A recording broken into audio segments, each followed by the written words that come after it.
Due to all the ocean waters, we have been facing many natural disasters which have led to loss of the life in the whole world. Good morning everyone.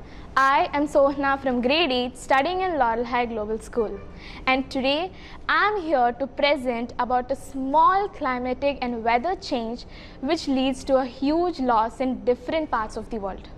Yes, it is to be named as the El Nino and the La Nina. Sounds something different, isn't it? Which is kind of unfamiliar till now. Yes, it is a Spanish word, which literally the El Nino means little boy and the La Nina means the girl. Why it has been like so different compared with a boy and a girl? Before that, let us know a brief out about it. Like, let us take the earth. It is approximately almost covered with water. Similarly, this takes in the Pacific Ocean. These are actually to be named as the years which causes the different times in the weather. Yes, to be known, it is an atmospheric change which is a phenomenon where the El Nino makes the water to be even more warmer and the La Nina makes the water to be cooler. So what is the difference to it?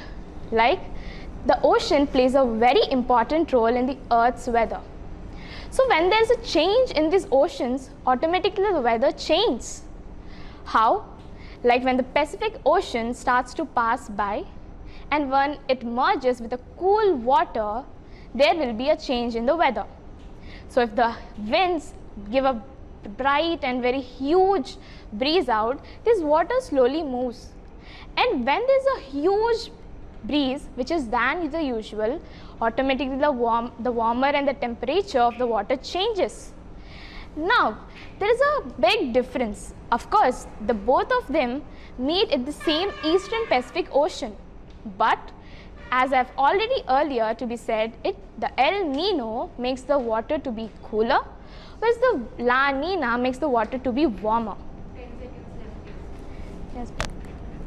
So the causes and the occurrences. What causes these? Is there any change? Yes. When the temperature of the water increases, if there is more the warmer or more the cooler, automatically the weather changes. Like if we see, mainly these takes place in the countries like the South America, Indonesia, Australia, which is the south of the United States. So when they change, like they have few years, like it approximately takes for 2 or 5 years, which have an average of 12 months. They face severe hurricanes and breezes of winds. And that's the reason we have a change in the weather too. Thank you.